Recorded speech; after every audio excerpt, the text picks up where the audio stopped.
Welcome back. Let's now take you to the question that's been right on top of the nation's mind in the last few days. When is the ideal time to do Diwali? Is it today? Is it tomorrow? And more importantly, when do you perform the puja? We are bringing you the breakdown right here. We'll try to clear some of that mist for you. In the last few days, we've had different experts on the show. There's been disagreement over when the right day to do it is. Today, we're joined by the renowned Vedic Vastu expert, Kaartik Gor. He's with us right now. He's going to break down a lot of this. He'll shed a light on what the most auspicious Muhurat is for Diwali celebrations.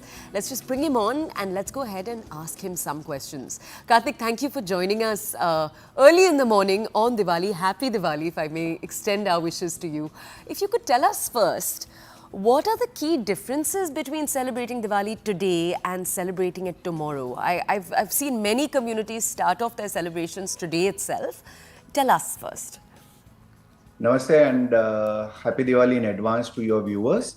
So, in Jyotish, there are two ways of interpreting a Muhurta, right? And the best way and the most logical and rational way is the Tithi at the day of the sunrise. Right. For example, today when I was just before talking to you, I was checking the Tithi. The Tithi was Chaturdashi. So it is one day before the Diwali. And if you look at, so by logic, we always give importance to Surya. We are all Surya worshippers. And the Tithi at the sunrise is an important Tithi which is carried forward throughout the day. So technically speaking, we are on Chaturdashi as we speak today, and it is Shiva Puja, which is the most auspicious for today. So then I want to break that down for our viewers into a more simple language. Just tell our audiences then the correct time to celebrate Diwali now, in a few hours from now.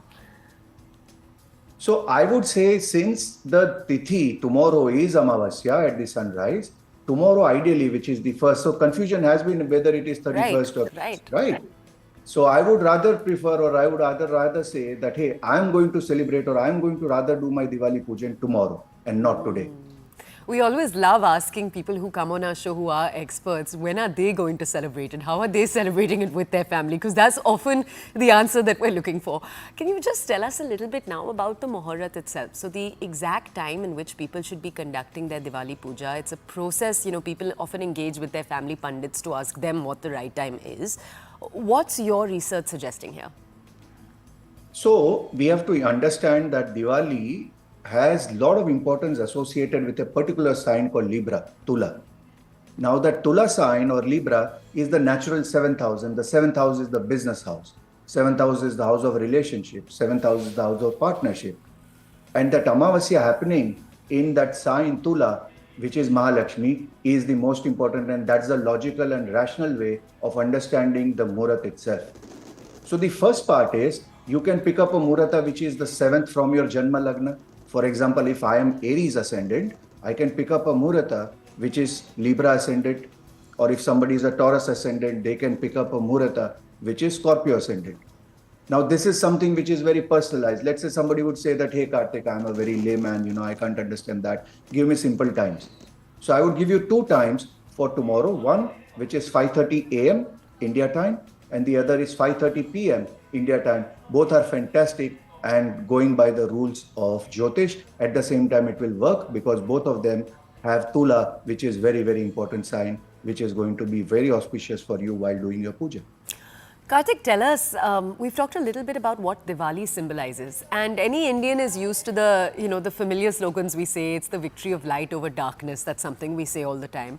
But tell us, according to your research, according to your beliefs, is it also just a time where if you are someone who celebrates, this is a time of good tidings no matter what you do? So even if you aren't someone who is necessarily going to do the puja, this is a time of good tidings. Is that how you see it?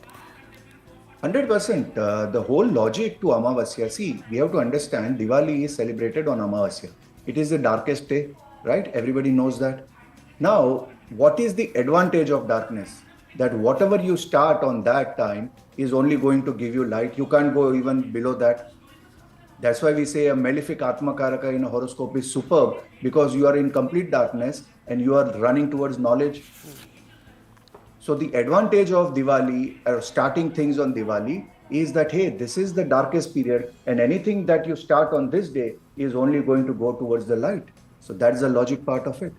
So tell us then, I do want to ask you, we've had sometimes, people who watch the show say and suggest that it's not just puja, it's even meditation, that if you do it this time or these times can be very, very fruitful for you. So if you just sit down, for example, for an hour, 2 hours and you meditate, that itself can be fruitful. I want to ask you if you agree with that, but then I also want to ask you, if you do agree with it, what time do you suggest, what day do you suggest people sit down, meditate, and how long for? In fact, as far as Gayatri Mantra is concerned, they say that the Gayantam Trayati Sa Gayatri. So that morning 10 p.m. to 4 a.m. is called as Kali Gayatri. And all the great meditators, including the greatest of the meditators, they all meditated at the midnight, which is called as Kali Gayatri. And that is associated with Amavasya. So the best time, if somebody would say that, hey, Kaartik, I really want to take my meditation at a different level, at a different chakra, I would say that, hey, try to meditate at midnight. So every day, the midnight Gayatri has the power of Kali, which can take you from the darkness to the light. So that there comes your answer. Midnight of every night is a special tithi. Like the afternoon 12 o'clock is called as Abhijit, the midnight is called as Kali Gayatri, which has the power of Ma Kali. She can remove, she is the mother. She is the one who can remove us from darkness to the prosperity. I have to ask you here, Kaartik. I know that we've had so many experts on the show actually say that you should actually be meditating early in the morning, Suraj ki pehli kiran. That's the right time to meditate. In fact, right before the sun comes out is the right time to meditate. So I just want to ask you there, for Diwali, are you suggesting none of that? Meditate at midnight? That's part one. But part two, how long to meditate for if one wants to bring in the good tidings this Diwali? The general meditation time can be 15 to 20 minutes. That's good enough for normal people. If you are not a yogi or if you are not somebody who is looking to attain moksha, or that is the higher version of the thing. See, the logic to meditation is don't meditate during sunrise. That's the logic, because if you meditate during sunrise, then it will impact your career. So that's why, if you are looking at a Brahma Muhurta, which is before sunrise, or you are looking at midnight, where there is no chance of sunrise, these are the two various paths to reaching the same God. Wow. Okay, let's take you back now and let's take our audiences back to the questions we were asking a little earlier. We'll go away from meditation for a second. Tell us now more about conducting pujas. So you see pujas take place all the time. Today, going into the fact that, lots of India is going to be embarking on pujas through the day today. Actually, they've been coming off pujas in the last few days too. But what are the mistakes you see people make again and again when they're conducting pujas? Right from, maybe not holding their hands in the right way, not pronouncing what they need to pronounce correctly. What are the most common mistakes you see people do? What are easy ways to make sure that doesn't happen? The most common mistakes that people do is they get overwhelmed and they start doing Kubera Puja. Now, the thing is, you have to understand that, hey, nobody has got more wealth than Mahalakshmi. And even during that puja, I have seen that a lot of people forget the concept of having Narayana with Lakshmi. It's like inviting a wife without inviting the husband. That's not going to work. So that is very important. And plus, most importantly, I've seen a lot of time people get excited and they directly start with the Lakshmi Pujan without forgetting Ganesha. Hey, he is the Prathama Devta. You need to establish Ganesha Pujana first before going towards any other Devta, because that is the blessing that he has got. So any puja which is done without Ganesha is frankly not going to fructify. So technically the order is Ganesha has to be there, and then Narayana or Vishnu has to be there with Lakshmi. That is the most important thing. How lovely. Mr. Gor, thank you for joining and thank you for setting the record straight in so many ways. You've answered all of our questions. We've really, taken you through a gamut of questions, right from meditation, the right way to do puja, to finding the right time. You've given us an answer on all of them. Thank you for joining us and a happy Diwali to you, sir, and to all of your family. My pleasure. Happy Diwali to you as well. Thank you. All right.